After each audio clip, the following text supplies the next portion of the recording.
السلفية هم من كانوا على مذهب السلف الصالح من الصحابة والتابعين.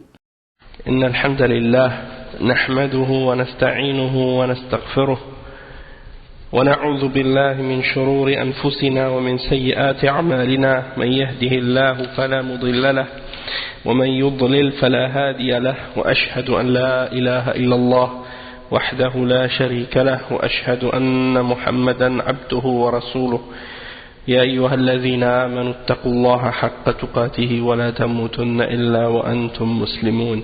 يا أيها الناس اتقوا ربكم الذي خلقكم من نفس واحدة وخلق منها زوجها وبث منهما رجالا كثيرا ونساء، واتقوا الله الذي تساءلون به والأرحام إن الله كان عليكم رقيبا.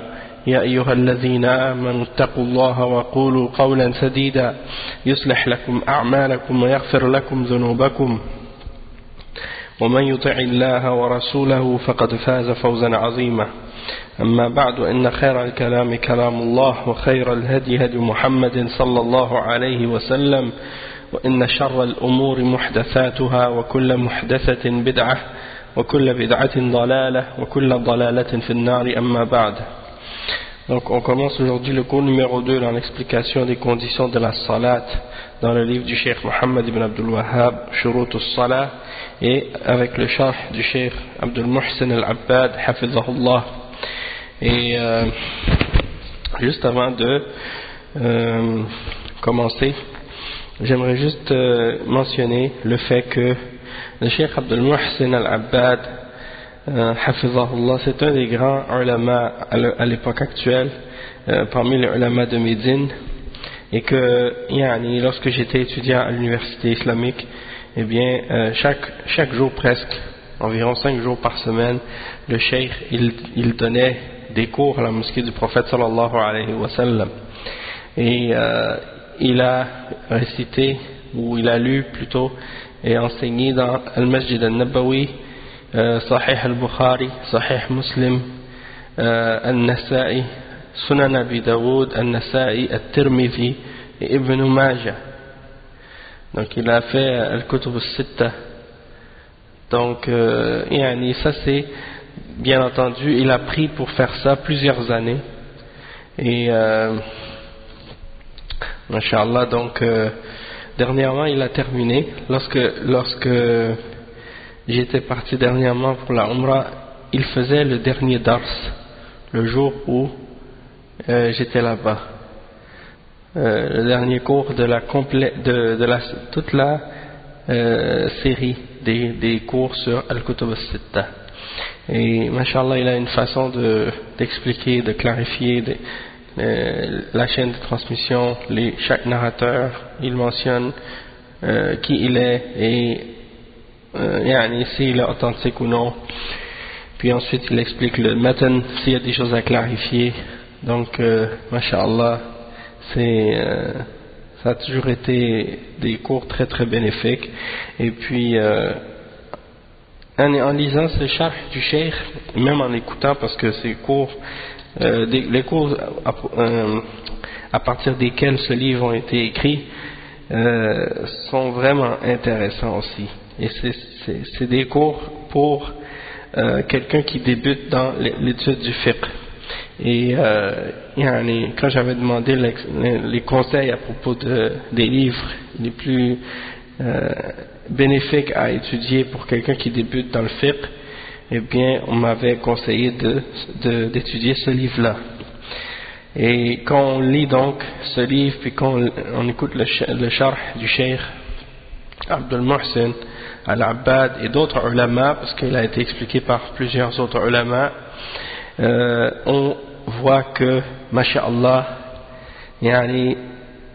on voit la grandeur de la science de ces hommes-là, comment ils savent clarifier et simplifier la science pour nous. Donc c'est vraiment important de retourner justement à ces ulama qui font le tahqiq des masail, c'est-à-dire ils vont vérifier les questions, retourner aux preuves pour clarifier les choses, et non pas juste suivre aveuglément ou bien rapporter ce que d'autres savants ont dit sans vérifier la preuve. Il analyse chaque question et il vérifie les preuves et il vérifie l'authenticité des hadiths pour savoir si c'est quelque chose de valable ou non.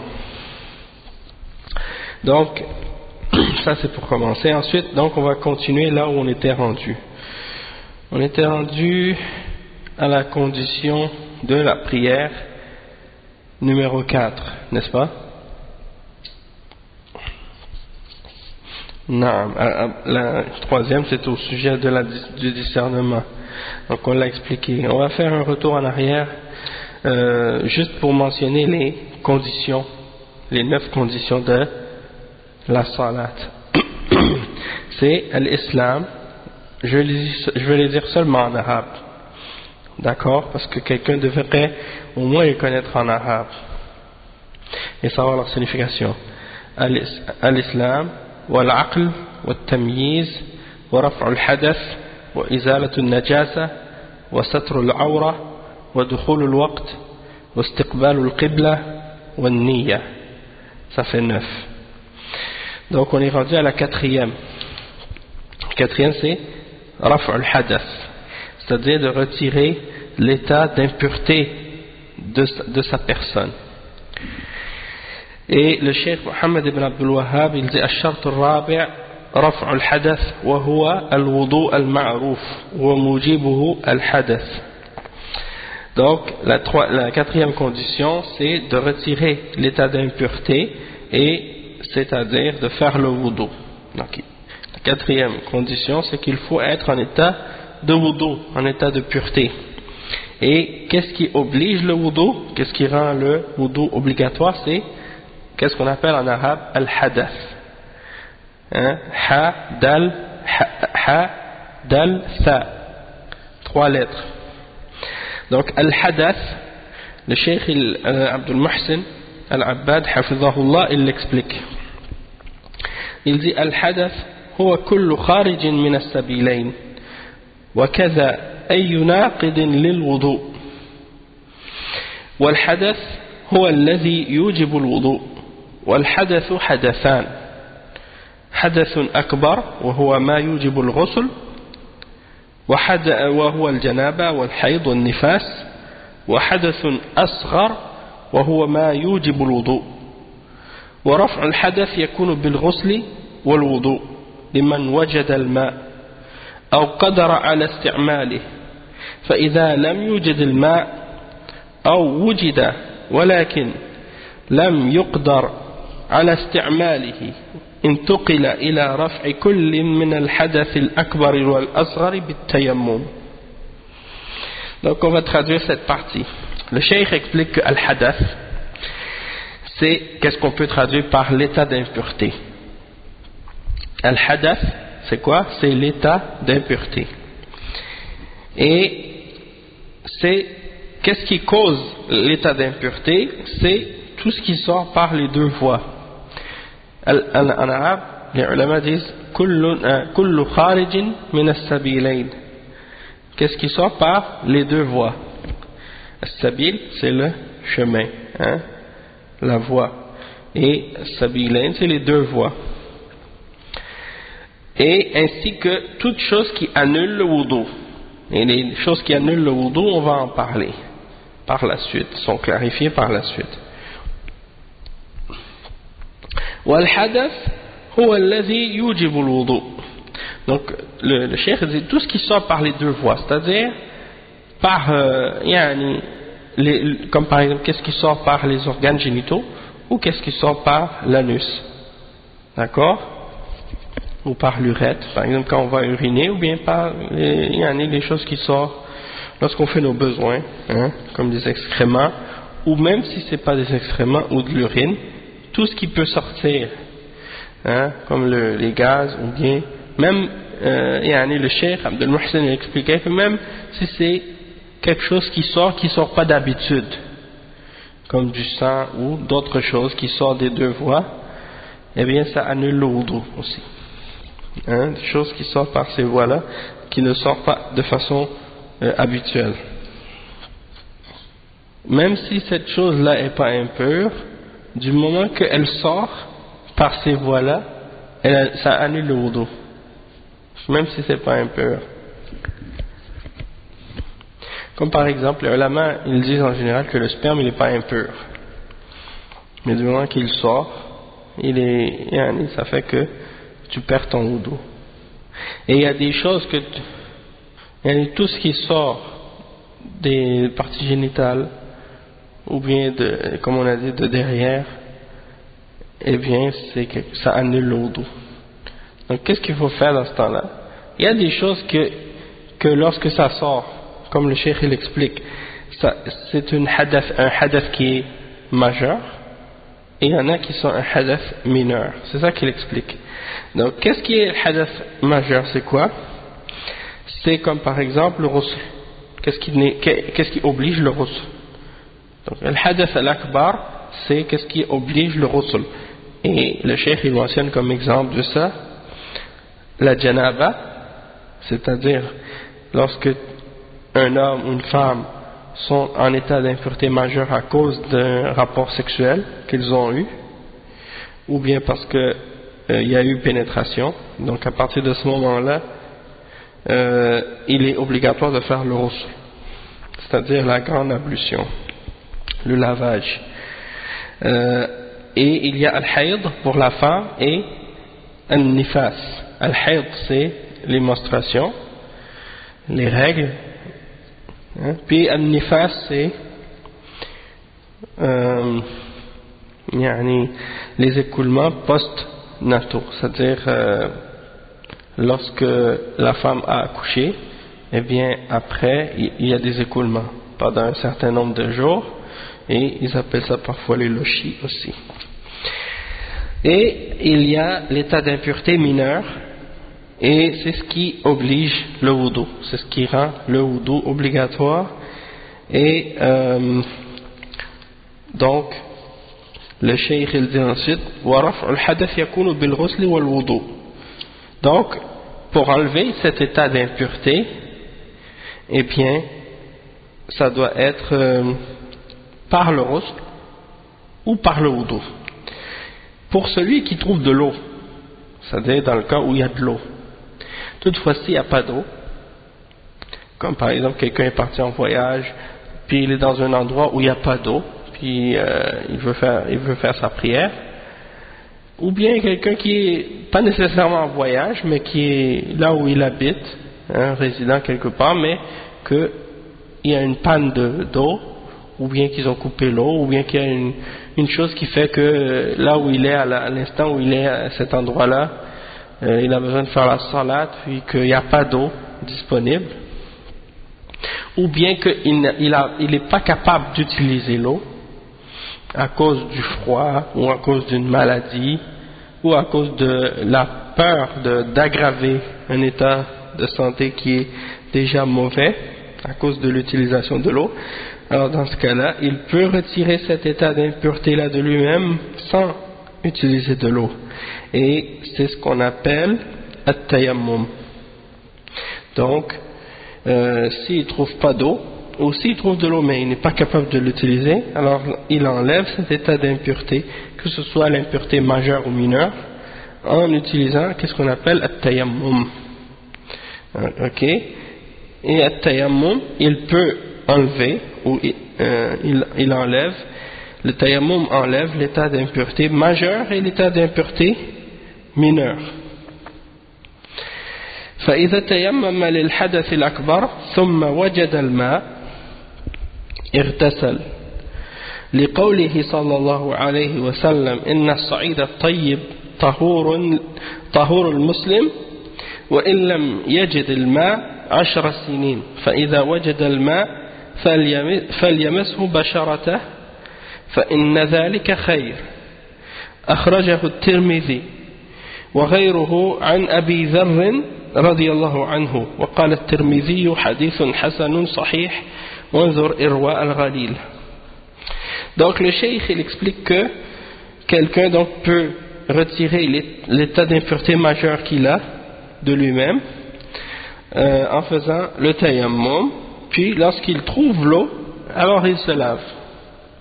Lorsqu'il trouve de l'eau, lorsque l'eau est disponible, lorsqu'il est capable de l'utiliser, eh bien dans ce cas-là il se lave, il fait son ghusl, comme le prophète sallallahu alayhi wa sallam dit dans un hadith, as-sa'id at-tayyib tahur al-muslim, c'est-à-dire la bonne terre, elle est une purification, une source de purification pour le musulman. Et s'il ne trouve pas d'eau pendant 10 ans, même s'il ne trouve pas d'eau pendant 10 ans, c'est-à-dire il peut se purifier avec la terre, même s'il ne trouve pas d'eau pendant 10 ans. Et lorsqu'il trouve de l'eau, s'il trouve pas d'eau, c'est-à-dire la terre c'est une purification pour le musulman, s'il ne trouve pas d'eau, même pendant 10 ans, mais s'il trouve de l'eau, alors qu'il se purifie avec, parce qu'il y a du bien là-dedans. C'est rapporté par Tirmidhi, le hadith 124, selon Abi Dharr et d'autres également qui l'ont rapporté. Et Tirmidhi a dit à propos de ce hadith-là qu'il est Hassanun Sahih, et il réfère les gens à retourner au livre qui s'appelle Irwa al-Ghalil, le hadith 153.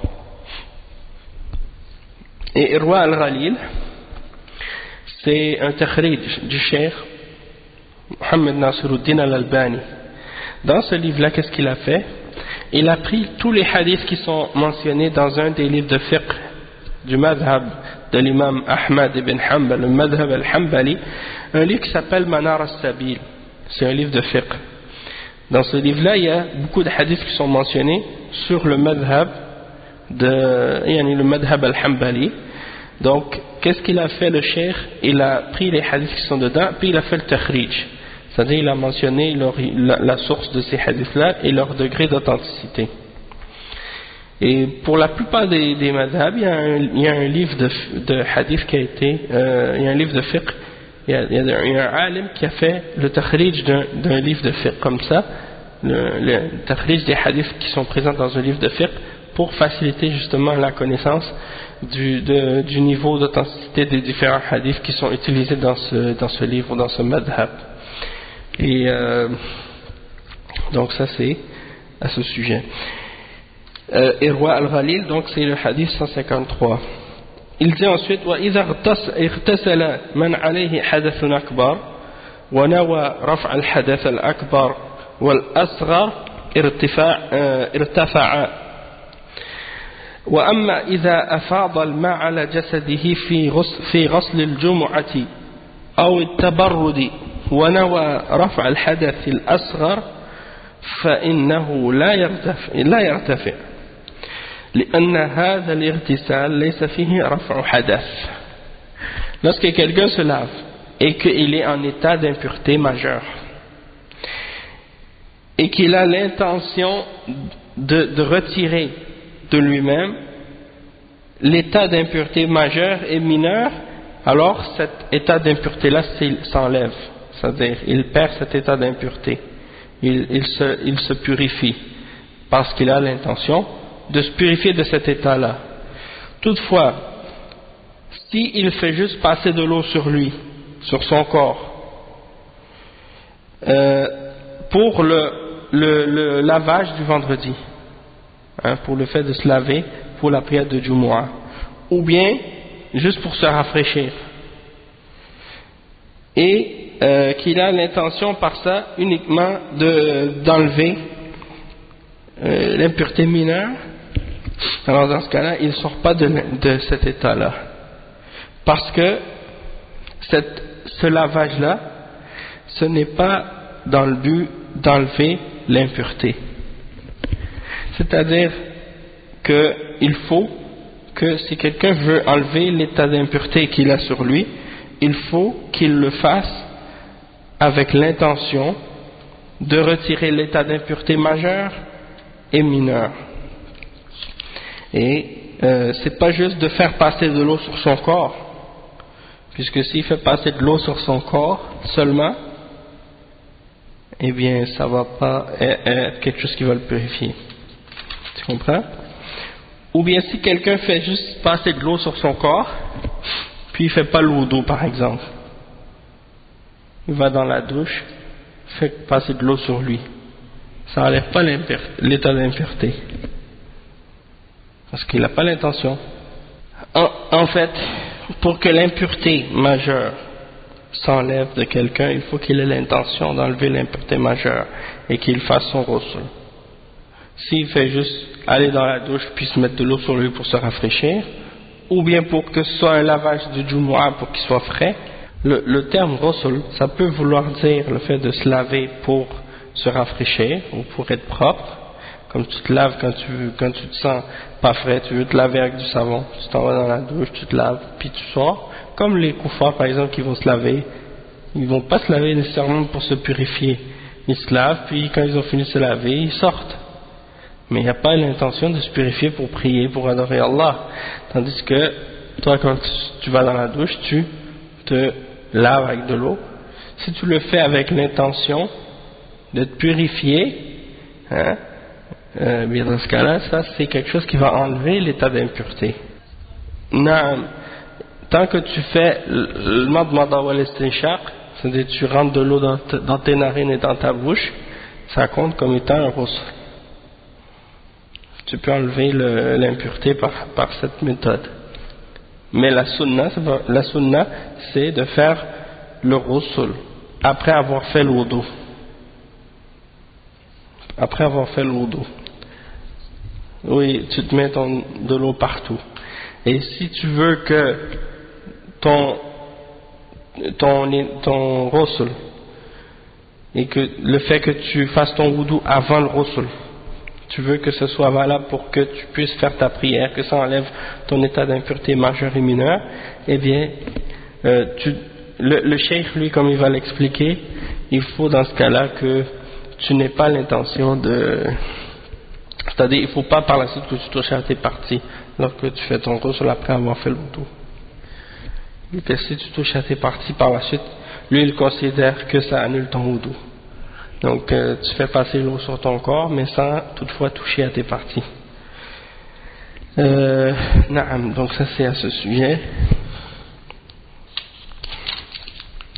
Ensuite le cheikh il dit وقوله وشروطه 10 الإسلام والعقل والتمييز والنية واستصحاب حكمها بأن لا ينوي قطعها حتى تتم الطهارة وانقطاع موجب واستنجاء أو استجمار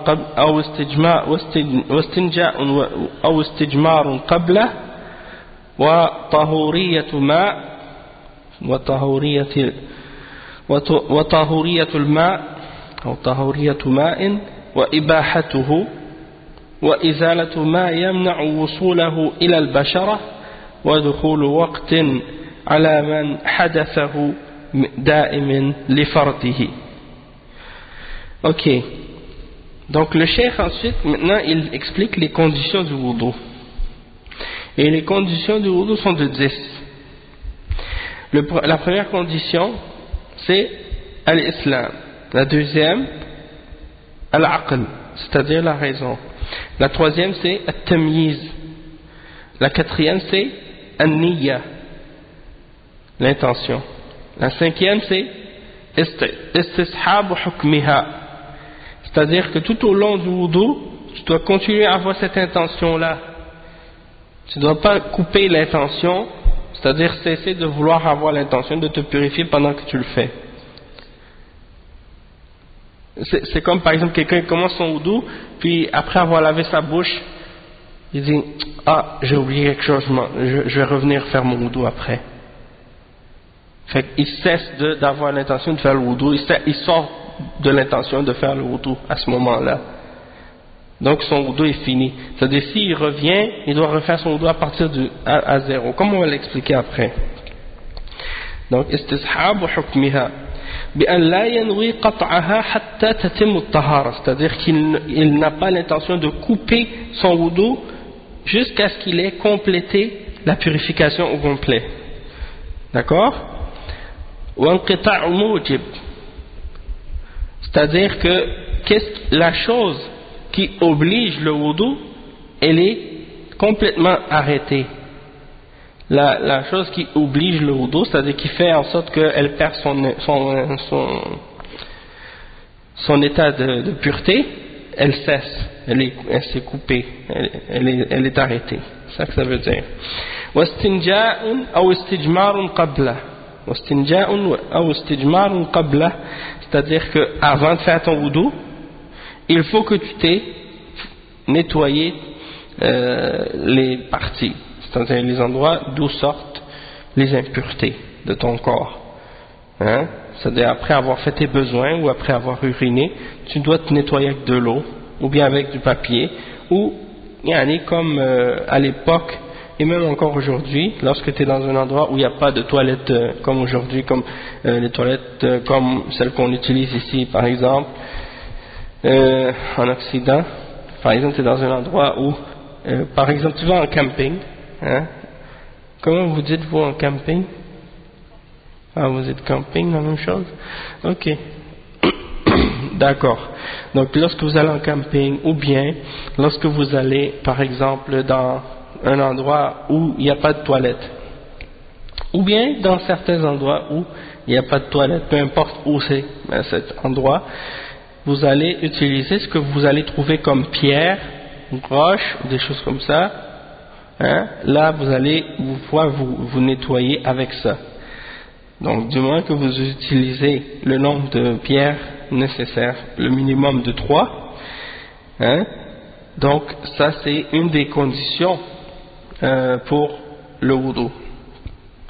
Parce que si tu as fait ton wudu alors que tu as encore des traces d'impuretés qui sont restées sur toi, eh bien bien entendu ta purification sera pas correcte. Tahawriyatu ma'in wa ibahatuhu. Donc le cheikh il mentionne, Cheikh Mohammed ibn Abdul Wahhab, il mentionne le fait que l'eau elle-même doit être pure pour pouvoir se purifier. C'est une condition. Si l'eau n'est pas pure, tu ne peux pas te purifier avec. Et la même chose, elle doit être également licite, cette eau. Elle doit être licite. Et le cheikh il explique dans le sens que elle doit être permise dans le sens que c'est pas de l'eau que tu as volée, hein, de quelqu'un ou quelque chose comme ça. Et ça c'est on va en parler après. C'est-à-dire qu'il faut retirer de la peau ou du corps toute substance qui empêcherait à l'eau d'atteindre la surface de la peau, comme une substance par exemple qui serait graisseuse qui empêcherait l'eau de toucher, ou comme les vernis à ongles ou des trucs comme ça, quelque chose qui est épais et qui empêche l'eau d'atteindre la peau ou le corps. Et il dit وَدُخُولُ وَقْتٍ عَلَى مَنْ حَدَثُهُ دَائِمٌ لِفَرْضِهِ. C'est-à-dire qu'il faut que lorsque quelqu'un il a une impureté qui est permanente, c'est-à-dire quelqu'un qui a un état d'impureté qui reste toujours avec lui, à cause par exemple du fait qu'il est malade, comme quelqu'un qui souffre d'incontinence, ou une femme qui a un écoulement de sang continu. Oui, c'est ça. Donc dans des cas comme ça, qu'est-ce qu'on appelle en arabe salasul bawl, l'incontinence. Puis pour la femme qui a al-istihada, donc ça c'est des cas où la personne est toujours en état d'impureté continuelle, constante. Donc cette personne-là, elle doit faire son wudu avant chaque prière, mais la condition c'est que le temps de la prière soit entré. D'accord? Donc ça c'est les 10 conditions. La règle c'est, de façon générale, c'est pas un produit en particulier, la règle c'est quoi? C'est que toute substance qui empêche que l'eau atteigne la peau. Il y a des choses que tu peux mettre sur ta peau, ça va pas empêcher l'eau de toucher. Tu vois, comme quelqu'un par exemple, les femmes elles mettent par exemple du henna sur leurs mains, ça n'empêche pas l'eau, hein, ou des choses comme ça. Mais si c'est une substance grasse, quelque chose qui fait que l'eau elle va glisser dessus, elle va pas atteindre la peau. Dans ce cas-là, c'est pas permis. D'accord? Et c'est comme par exemple des fois, comme je vous donne comme exemple, il y a des sortes de vaseline qui sont épaisses, assez épaisses et visqueuses là. Si tu les mets sur la peau, l'eau va ruisseler dessus comme si oui, des gouttes. L'eau va pas toucher toucher à la peau elle-même. Donc pour cette personne, elle doit enlever cette graisse là avant de faire son wudu. Elle doit enlever cette graisse avant de faire son wudu pour justement que il n'y ait pas de problème dans son wudu.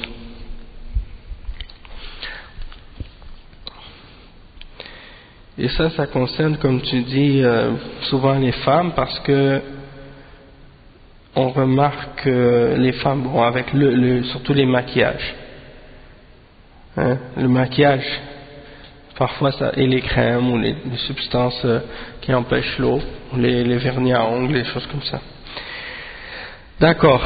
Donc le cheikh il dit تقدم الكلام على شروط الإسلام والعقل والتمييز. Donc en ce qui concerne la parole au sujet des trois premières conditions, l'islam, la raison et la distinction, on a déjà parlé de ces trois conditions-là. Donc c'est pas nécessaire de les réexpliquer encore une fois. أما شرط النية فإنه عند وضوئه ينوي بقلبه رفع الحدث ولا يتلفظ بلسانه. Donc le cheikh explique que en ce qui concerne la quatrième condition, qui est l'intention, alors il doit avoir cette intention-là au moment où il va faire son wudu avec son cœur. Et cette intention-là, c'est quoi? C'est l'intention d'enlever l'état d'impureté dans lequel il est. D'accord? Et en passant, il y a une différence entre l'état d'impureté et l'impureté. L'état d'impureté, c'est ce qu'on appelle al-hadath en arabe. Tandis que l'impureté, c'est al-najasa. L'impureté, c'est al-najasa, donc c'est un corps, ou c'est quelque chose de palpable. Hein? Tandis que al-hadath, c'est pas visible. Et quelqu'un peut être en état d'impureté sans avoir touché à une impureté, ou sans plutôt avoir été en contact, ou sans être en contact directement avec quelque chose d'impur, comme lorsque quelqu'un a un gaz par exemple, il a juste dans ce cas-là il a juste évacué un gaz, donc il n'a pas nécessairement touché une impureté, sauf que il doit refaire son wudu à ce moment-là.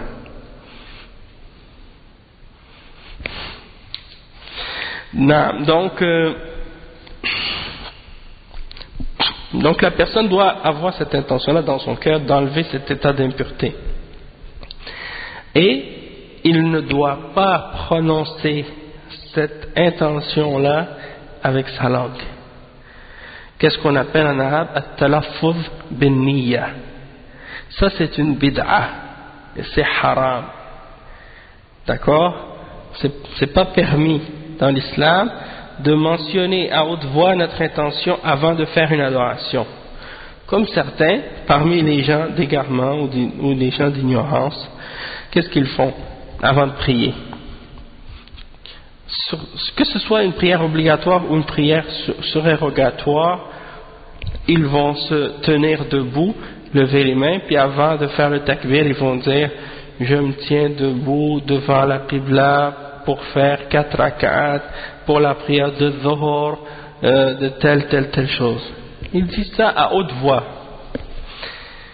Ou bien, si c'est une nafila, ils vont dire « Je fais rak'atayn, nafila, etc. etc. » Ça, c'est ce qu'on appelle en islam des bid'a, des innovations.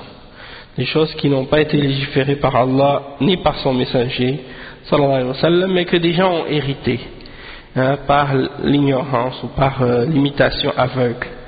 Ils trouvent des choses comme ça, par exemple, écrites dans certains livres, sans preuve, et ils l'apprennent de père en fils, de mère en fille, et ils continuent à le faire comme ça, sans jamais retourner aux références pour savoir d'où est-ce que ça vient ces pratiques-là. Hein? Et même si, par exemple, ils vont trouver un livre assez ancien qui ramène des exemples, comme par exemple des livres qui ont été écrits 700 ans en arrière. Ils vont dire, ah, ça c'est ancien. Oui, mais ça recule pas jusqu'au prophète sallallahu alayhi wa sallam. Hein? Donc c'est pas parce qu'un livre est ancien que ça veut dire que qu'est-ce qui est dedans est authentique. Qu'est-ce qui est authentique, c'est si c'est rapporté dans le Coran ou dans les hadiths. Hein? C'est ça la référence pour nous dans les adorations. On prend ces adorations-là du Coran et de la Sunna, et non pas des paroles des ulama seulement. Si un savant dit il faut faire telle chose, ou je fais telle chose, ou même s'il ne le dit pas, mais si on le voit en train de faire quelque chose, ça ne veut pas dire qu'on a le droit de le faire nous, et ça ne veut pas dire que ça fait partie de la charia ou du Coran et de la Sunna. Peut-être qu'il fait ça alors qu'il n'a pas aucune preuve pour ce qu'il fait. Mais il y en a qui pensent que du moment qu'un savant fait quelque chose, ça veut dire que c'est vrai. Ça veut dire qu'on a le droit de le faire. Ils se basent sur ça. Ils se basent sur ce que les gens font. Et ils suivent sans preuve. Qu'est-ce qu'on appelle en arabe at-taqlid. At-taqlid. C'est-à-dire suivre quelqu'un aveuglément sans connaître sa preuve. Et ça, c'est blâmable. Hein? C'est blâmable de façon générale, sauf si quelqu'un, par exemple, est excusé dans le sens que il n'a pas de moyen de connaître les preuves. Il n'est pas capable de connaître les preuves. Dans ce cas-là, il se réfère à un homme de science auquel il a confiance et que les gens reconnaissent comme étant un savant qui est reconnu pour sa science et sa piété. Donc, ils peuvent, dans ce cas-là, s'y référer, mais du moment qu'ils connaissent la preuve, c'est la preuve qu'ils doivent suivre et non pas les personnes.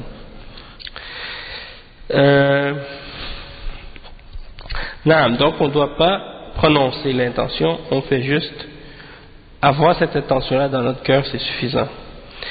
Et il dit وكذا في جميع العبادات ينوي بقلبه ولا يتلفظ بلسانه إلا في الحج والعمرة فإنه أن يتلفظ بما نواه فيقول لبيك عمرة أو لبيك حجا أو لبيك حجا وعمرة ولو غسل وجهه عند قيامه من النوم لا يريد الوضوء ثم بدا له أن يتوضأ فإنه يلزمه أن يغسل وجهه للوضوء ولا يكتفي بغسله السابق لعدم وجود نية الوضوء عند ذلك الغسل.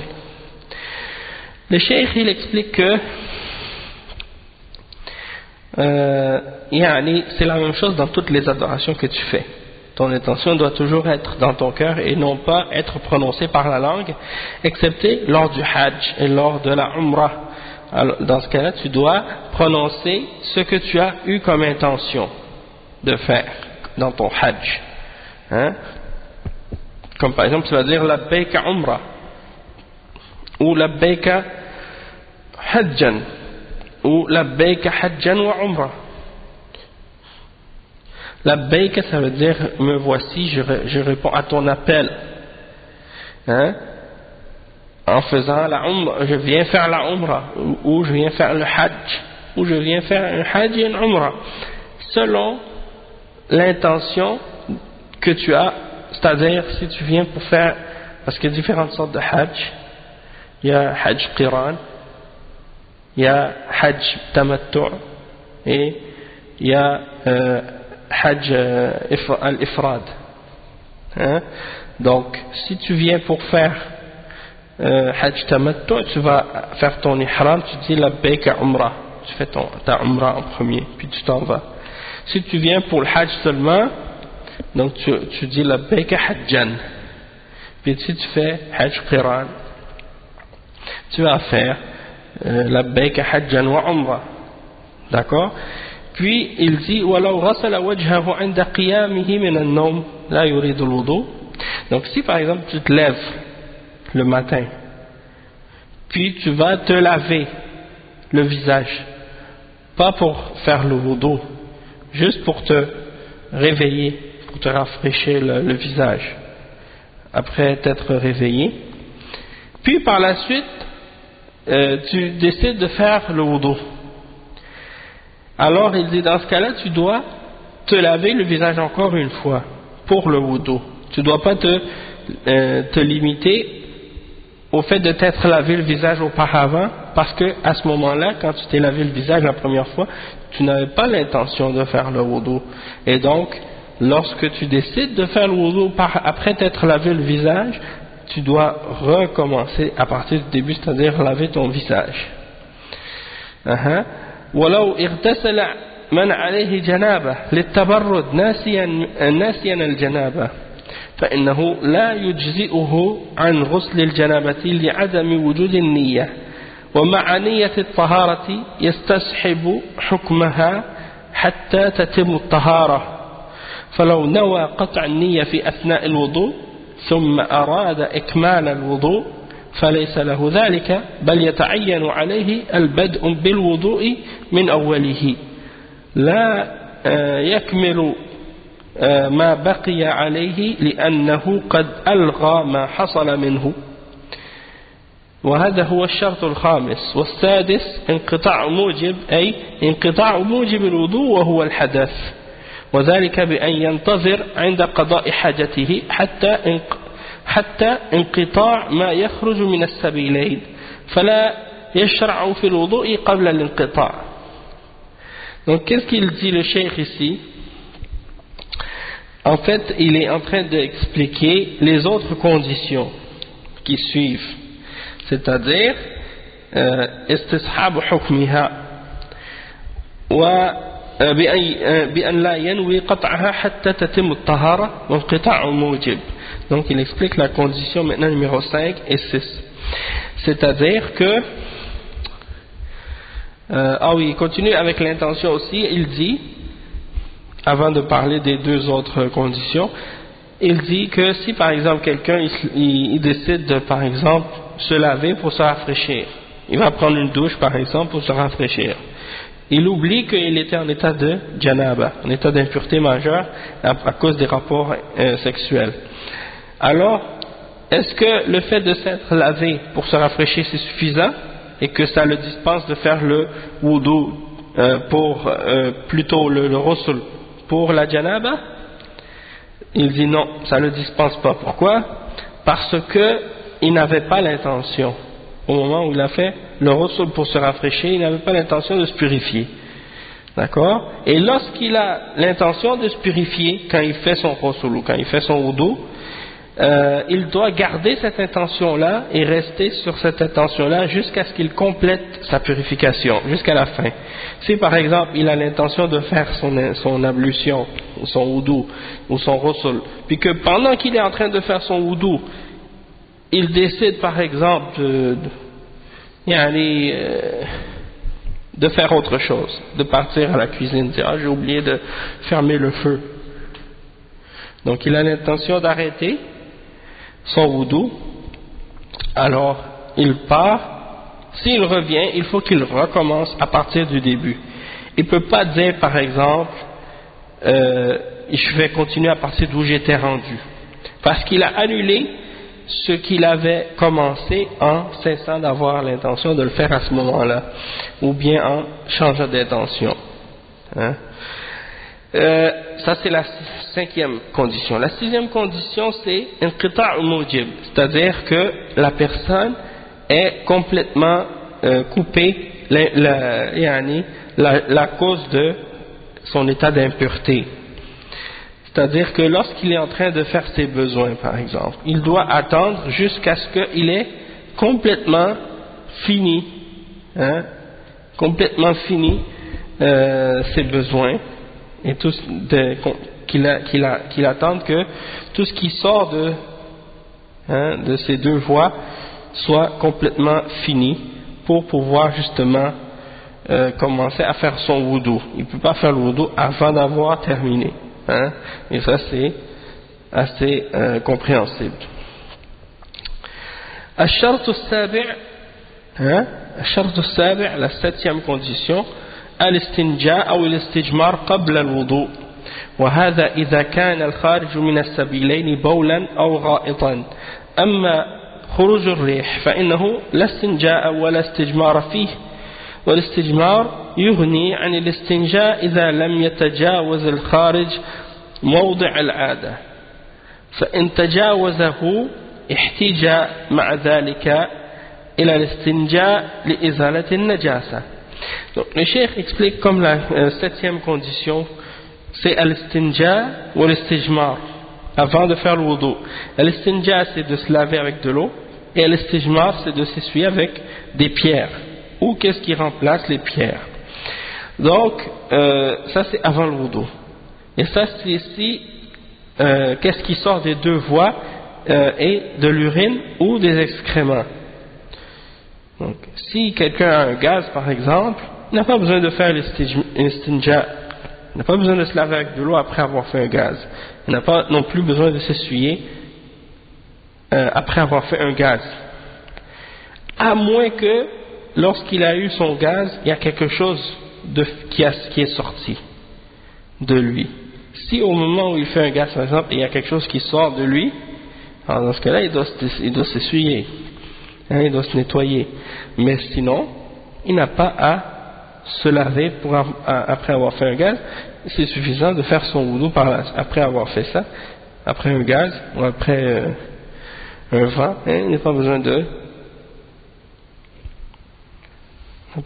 se laver ou de s'essuyer. Il dit, si quelqu'un utilise des pierres, comme on utilise des pierres dans la sunna, c'est le minimum de 3. Donc, et d'utiliser un nombre impair. Si quelqu'un s'essuie avec un nombre de pierres comme ça, eh bien, il n'a pas besoin de se laver avec de l'eau. C'est pas une condition. C'est pas obligatoire de le faire. Du moins que tu t'es essuyé avec du papier, comme tu peux utiliser du papier ou des pierres, alors après par la suite, tu n'as pas besoin d'utiliser de l'eau. Et le cheikh il dit que ça c'est lorsque qu'est-ce qui sort des deux voies n'a pas dépassé la région habituelle d'où les besoins sortent. Mais lorsque par exemple les choses qui sortent de toi lorsque tu fais tes besoins ce sont par exemple étalées ou répandues un peu plus qu'à l'endroit habituel, alors dans ce cas-là tu dois non seulement te nettoyer avec les pierres pour enlever, tu ne dois pas seulement t'essuyer avec les pierres ou avec le papier, mais en plus de ça tu dois te nettoyer avec l'eau pour enlever l'impureté complètement. Et c'est clair que le fait d'utiliser de l'eau ça purifie plus. Ça purifie mieux. الشرط الثامن, la 8e condition, طهورية الماء وإباحته وهما شيئان. والشيخ رحمه الله جعل الشروط 10 وذكر بعد هذا شرطين. على هذا يكون اعتبر الطهورية والإباحة شرطا واحدا ويشترط في ماء الوضوء أن يكون طهورا فلا يتطهر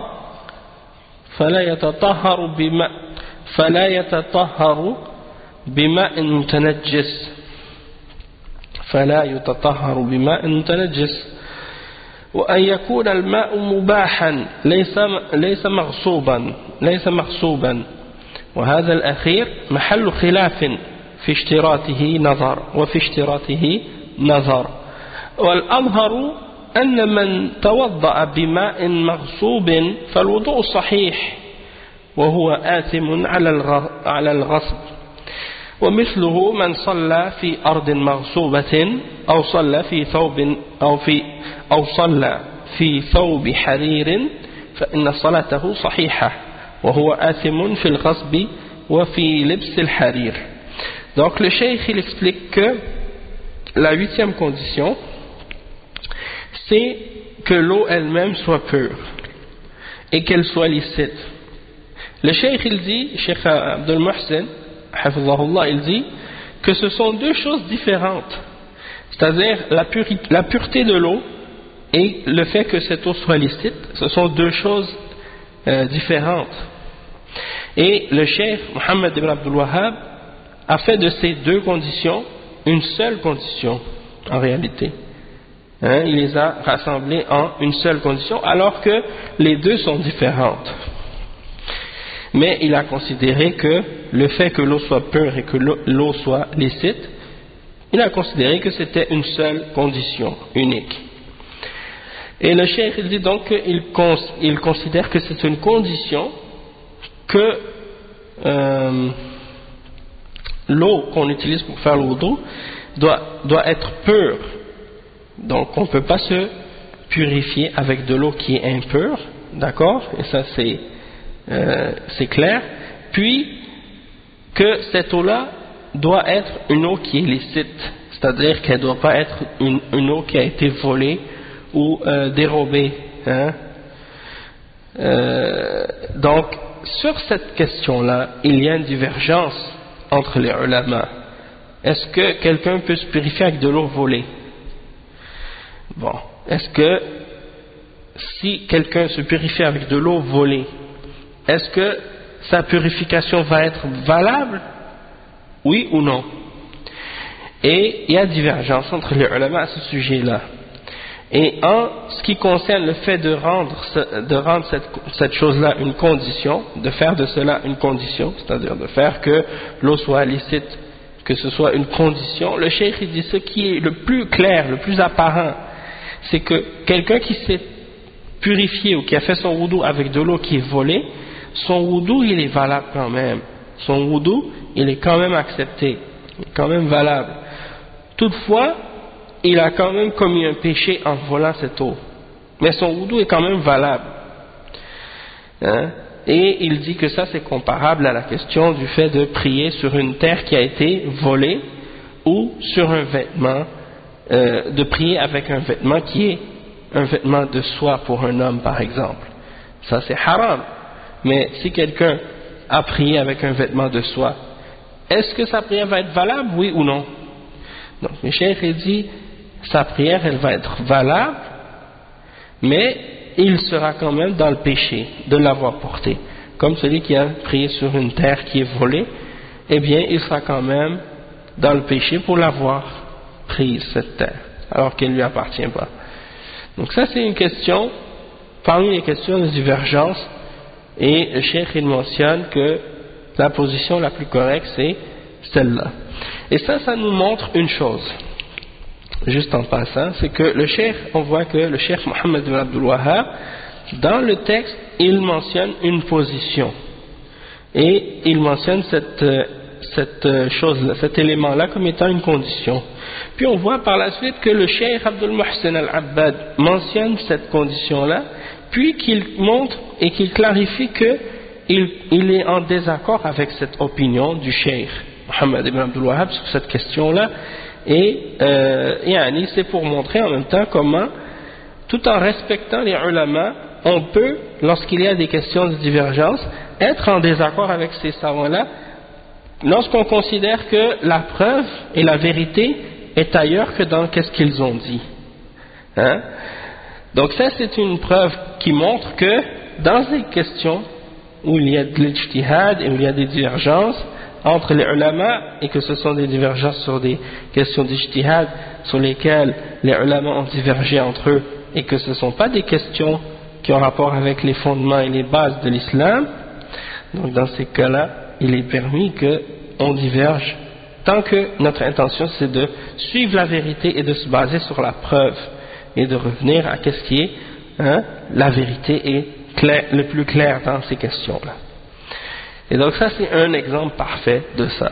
Et c'est pour dire en même temps que lorsqu'on étudie le fiqh et qu'on se base sur un matin ou sur un texte de fiqh écrit par un savant de l'islam et qu'on l'étudie et que c'est un résumé, eh bien il faut savoir que c'est pas tout ce qui est écrit dans ce résumé-là qui va être vrai, et qu'on ne doit pas prendre tout ce qui est écrit dedans comme étant la vérité, ou que c'est en accord, tout ce qui est dedans est en accord avec la sunna. Non, des fois, qu'est-ce qui est dedans, c'est en contradiction avec la sunna. Mais le cheikh, dans ce livre, il va dire que il a mentionné ce que ce qui était la vérité pour lui et ce que lui avait compris dans ces questions-là. Mais nous, si on voit qu'il se trompe dans une question en particulier et qu'il fait une erreur, eh bien on a l'obligation de revenir à la vérité et de délaisser la position de cet imam, de ce cheikh, peu importe dans quel madhab, peu importe dans le niveau de la science de cet imam, c'est pas grave. L'important c'est qu'on doit suivre al-haq. Ensuite, le cheikh il mentionne la 9e condition. La 9e condition c'est الشرط التاسع إزالة ما يمنع وصوله إلى البشرة فلا بد في الوضوء من وصول الماء إلى أعضاء الوضوء ويجب إزالة ما يمنع وصوله إليها كالطين والعجين والطلاء ونحو ذلك مما يغطي البشرة. وأما ما يغير اللون وما يغطي البشرة كالحنة فإن ذلك لا يؤثر. Donc le cheikh il explique que la 9e condition c'est quoi? C'est d'enlever tout ce qui peut empêcher l'eau d'atteindre la peau dans le wudu. Donc dans le wudu il faut absolument que l'eau ait un contact direct avec les membres du wudu. Et donc il est obligatoire avant de faire le wudu d'enlever toute matière ou toute substance qui pourrait empêcher l'eau d'atteindre la peau, comme par exemple l'argile ou la terre, la pâte, ou bien le vernis à ongles, des choses comme ça qui couvrent la peau, ou une sorte de graisse ou une huile épaisse qui empêche l'eau de toucher la peau. Dans ce cas-là, c'est obligatoire de l'enlever avant de faire le wudu. Toutefois, si quelque chose change la couleur de la peau, comme un colorant ou quelque chose comme le henna, et que ça couvre la peau et que ça change la couleur sans toutefois empêcher l'eau d'atteindre la peau, dans ce cas-là, c'est pas quelque chose qui a un effet, c'est-à-dire ça n'empêche pas de faire le wudu, et ça n'annule pas la validité du wudu dans ce cas-là, puisque c'est juste une couleur, un colorant. Au shart al-ashir, la dernière condition, la condition numéro 10, دخول وقت على من حدثه دائم لفرضه والمعنى أن من كان به سلس بول أو تخرج منه الريح باستمرار وكذا المرأة المستحاضة فإن هؤلاء يتوضؤون عند دخول الوقت لكل صلاة مفروضة فلو توضأ أحدهم لصلاة الظهر بعد دخول وقتها وصلاها ثم دخل عليه وقت العصر فلا يصلي العصر بوضوء الظهر بل عليه أن يتوضأ بعد دخول العصر لصلاة العصر. ويدل لذلك أمره صلى الله عليه وسلم لفاطمة ابن أبي حبيش وكانت مستحاضة أن تتوضأ لكل صلاة أخرجه البخاري من حديث عائشة رضي الله عنها. Donc le cheikh il explique que la condition numéro 10 c'est que lorsque quelqu'un a un état d'impureté qui est permanente et que c'est le temps de faire sa prière obligatoire, eh bien il doit, pour que la prière qu'il va faire soit valable, il doit être en état il doit faire son wudu pour enlever cette situation d'état d'impureté au moment de la prière. C'est-à-dire que lorsque quelqu'un a un état d'impureté qui est permanente, eh bien il doit attendre que le temps de la prière obligatoire soit entré avant de se purifier, avant de faire le wudu. C'est-à-dire que si quelqu'un par exemple il souffre d'incontinence, c'est-à-dire quelqu'un il a toujours de l'urine qui sort de lui, il ne peut pas le contrôler, c'est-à-dire quand il a envie d'uriner, il ne peut pas se retenir d'uriner, c'est quelque chose qui coule indépendamment de sa volonté. C'est ce qu'on appelle l'incontinence. Hein? Ou bien quelqu'un par exemple qui a constamment des gaz, des flatulences tout le temps. Il y a toujours des gaz qui sortent et il n'est pas capable de le contrôler. Ou bien la femme qui a des écoulements continuels de sang, qu'est-ce qu'on appelle al-istihada. Hein? Donc dans ces cas-là, bien entendu, la personne, étant donné qu'elle ne peut pas cesser cette impureté-là de sortir, le prophète sallallahu alayhi wa sallam, il a enseigné dans des cas comme ça de mettre quelque chose qui empêche l'impureté d'atteindre les vêtements, comme par exemple une couche ou une serviette ou quelque chose qui va empêcher l'impureté d'atteindre les vêtements, puis de faire le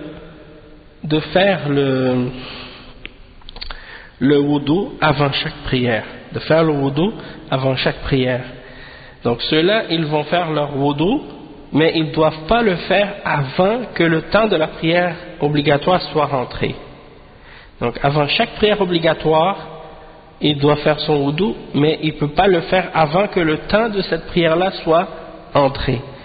Si par exemple, l'un d'entre ces personnes prie la prière de Dhuhr, après que le temps de la prière de Dhuhr soit rentré, il prie cette prière, puis par la suite il a pris le Dhuhr, après vient la prière de Asr et il se prépare pour la prière de Asr, eh bien il ne peut pas prier l'Asr sans avoir fait un wudu pour la prière de Asr. Il ne peut pas prier l'Asr avec le wudu de Dhuhr. Il faut qu'il renouvelle son wudu encore une fois. Et, en d'autres mots, il doit refaire son wudu avant chaque prière, mais après l'entrée du temps de cette prière-là.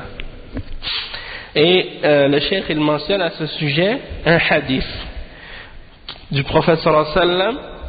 Qu'est-ce que le prophète sallallahu alayhi wa sallam a dit à Fatima bint Abi Hubaysh, qui était en état de istihada, c'est-à-dire cette femme, elle avait toujours des écoulements de sang permanentes, c'est-à-dire ça c'est jamais, parce qu'habituellement les femmes elles ont leurs règles pendant un nombre de jours, tandis que cette sahabiya, elle avait ça tout le temps, constamment. Donc qu'est-ce que le prophète sallallahu alayhi wa sallam lui a dit? Le prophète sallallahu alayhi wa sallam lui a ordonné de faire son wudu avant chaque salat. Donc ça c'est la preuve, et c'est rapporté dans un hadith par Al-Bukhari, le hadith 228, dans un hadith rapporté selon Aïcha radiyallahu anha. Donc on a complété les conditions du wudu. Donc on va s'arrêter ici, Inch'Allah, pour maintenant, puis on continuera la suite avec les obligations du wudu dans le cours suivant, Inch'Allah. Donc subhanakallahumma bihamdik, ashhadu an la ilaha illa anta, astaghfiruka wa atubu ilayk. Barakallahu fikum wa jazakumullahu khairan. Wassalamu alaykum wa rahmatullahi wa barakatuh.